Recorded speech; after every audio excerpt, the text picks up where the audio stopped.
que é o capítulo 10, que é o homem de mais sorte da Babilônia, que tem aqui como figuras principais um nome que eu achei engraçado, Charrunada, eram os nomes babilônicos, né, daquela época, comerciante mais importante da Babilônia naquela época, que vinha de uma viagem longa, né, vinda de Damasco, e apesar ali da boa aparência, ele tinha por dentro, ele se achava preocupado, porque com ele nessa viagem tinha um jovem chamado Radan Gula,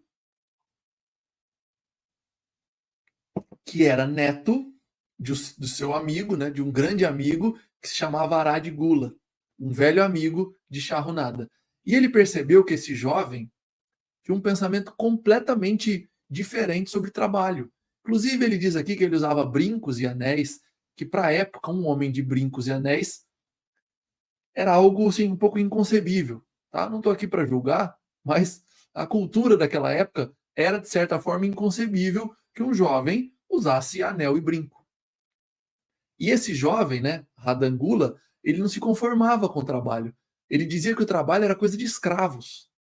Ele dizia que o trabalho só servia para os escravos.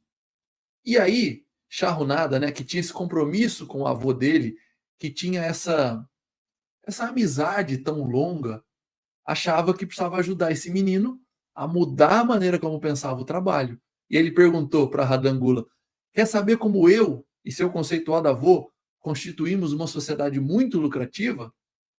E aí o menino Radangula, que não queria trabalhar, mas queria se encontrar as leis do ouro, mas ele não imaginava que fosse pelo trabalho. E aí o mais experiente, né, ali o amigo do avô, falou para ele: você quer saber como é que eu e seu avô fomos sócios e como é que a gente conquistou tanta riqueza juntos, que a gente montou coisas que deram tão certos? E aí Charrunada começa a história dizendo que os dois eram escravos por conta de casa de jogos, casa de apostas e bebidas.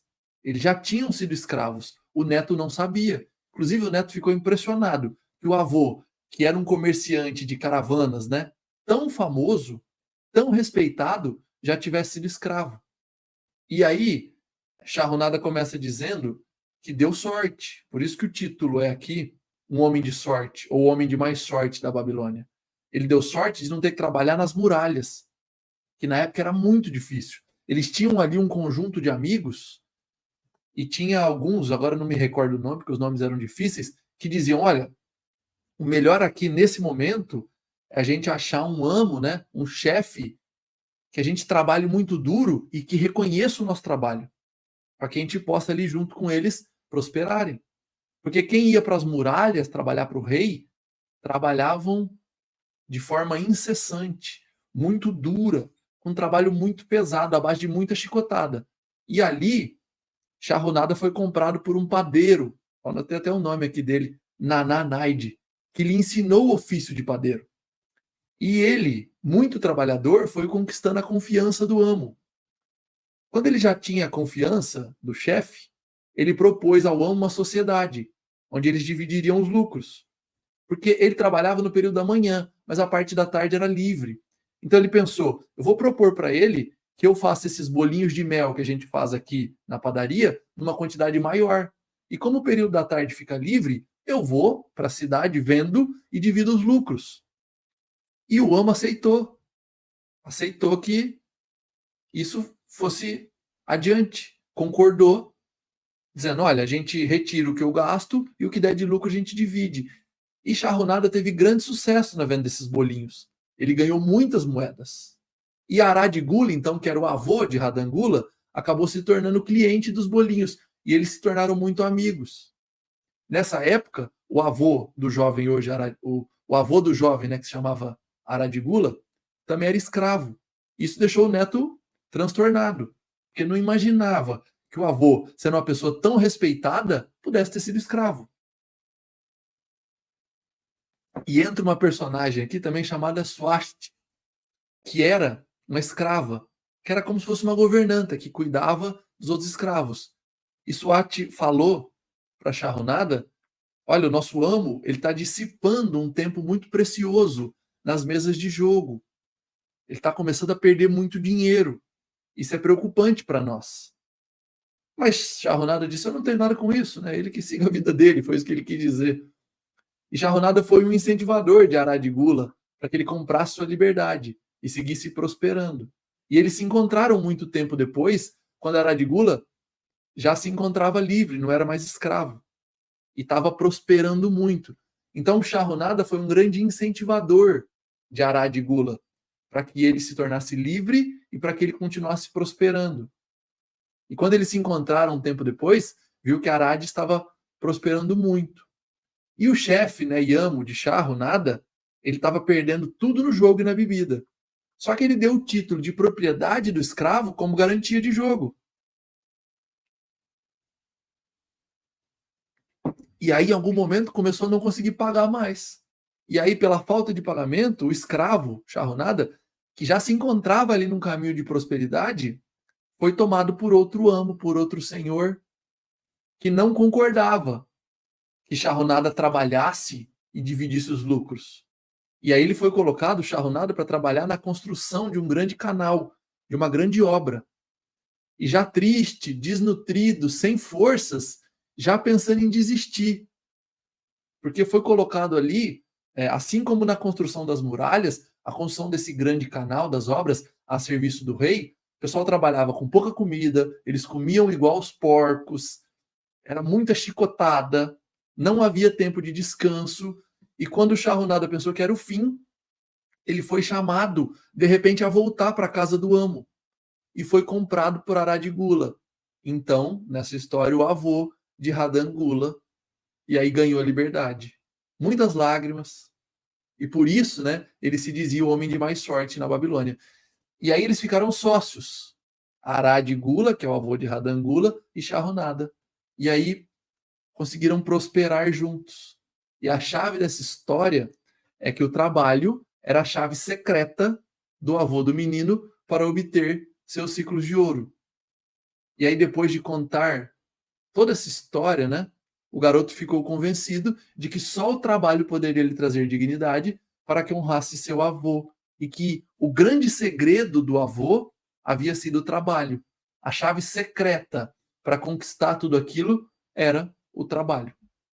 E daí em diante, o menino passou a acreditar então no trabalho e dali em diante passou a seguir Shahunada. Esse, turma, então, é o último capítulo desse livro. Depois tem mais um capítulo, mas que eu procurei trazer para introdução, que fala sobre o momento da Babilônia, sobre a escassez de recursos e sobre o quanto a mente das pessoas é importante na prosperidade de uma nação. Se eu pudesse aqui fazer um rápido resumo, né? Eu sempre disse, todo livro carrega meia dúzia de grandes insights. Mas os grandes insights desse livro, para mim, de maneira resumida, são: 1. Pague-se primeiro. Não gaste tudo que ganha. Poupe uma parte para transformar em bons soldados que possam te gerar lucro. 2. Quando você poupa e quando você consegue renda desse dinheiro poupado, parte dessa renda precisa comprar mais ativos. Nessa questão de ativos e passivos, vindo lá do Robert Kiyosaki, do livro Pai Rico Mais Pobre, Pai Rico e Pai Pobre, desculpa, parte daquilo que a gente ganha precisa comprar ativos para gerar mais renda e não passivos. Outro grande aprendizado desse livro: conhecimento gera dinheiro. Conhecimento e experiência geram dinheiro. Não coloque o seu dinheiro naquilo que você não conhece. Provavelmente isso vai te trazer grandes problemas. Ambiente, networking. Esteja em lugares com as pessoas que querem prosperar, onde o seu coração bate na mesma direção. Esses, para mim, são os grandes insights. Tenha alma de homem livre. Eu vejo muita gente hoje sendo escravizada pelo dinheiro. O correto é escravizar o dinheiro e não ser escravo dele. Então, turma, já completando aqui 2 horas desse encontro maravilhoso, onde para mim é algo que me deixa realizado. Levar adiante essa questão de prosperidade, levar adiante conhecimento para as pessoas, me deixa muito feliz mesmo. E eu espero que, assim como a Arcade na mentoria dele disse, eu digo para vocês, saiam daqui hoje e coloquem esse conhecimento em prática. E depois de colocar em prática e obter sucesso, ensinem outras pessoas. Nós ficamos aqui o maior tempo desse encontro entre 10 e 12 pessoas, das 300 que foram convidadas. Vocês fazem parte de 2 ou 3% da população que vão prosperar, que serão diferentes. Obrigado, muito obrigado, Sérgio. Muito obrigado. É um trabalho que eu faço aqui com muito amor, com muito carinho, sabe? E com a vontade de que mais pessoas prosperem. Eu tenho esse propósito de fazer com que as pessoas prosperem. Ô, Newton, você disse tudo, encontro maravilhoso. Fico muito feliz de ter colaborado com a vida de vocês, de ter trazido alguns insights para que vocês possam colocar em prática e para que vocês possam levar adiante. Se alguém tiver mais algum comentário, pessoal, eu aguardo aqui para colocar. Se não, eu dou a nossa aula de hoje, o nosso livro, primeiro livro do Clube do Livro, como encerrada. Agradeço de coração a participação de todo mundo, que vocês têm me ajudado a levar esse propósito adiante e a levar essa missão de ajudar as pessoas a prosperarem. E para encerrar, né, eu encerro aqui essa aula com a parte desse livro que mais me marcou, que mais mexeu comigo, que foi a pergunta onde: o que você poupou nesse mês e colocou para trabalhar para você? O que você poupou nos últimos 12 meses e que estão trabalhando para você? Quanto você poupou nos últimos 10 anos de trabalho e comprou novos ativos? Porque eu sei que a maioria vai responder nada. E aí eu diria: louco, idiota. Melhor fazem os escravos que trabalham por conta de roupa e comida. Então, turma, por aqui eu me despeço de vocês. Até o próximo encontro, até o próximo livro. Muito obrigado e até mais.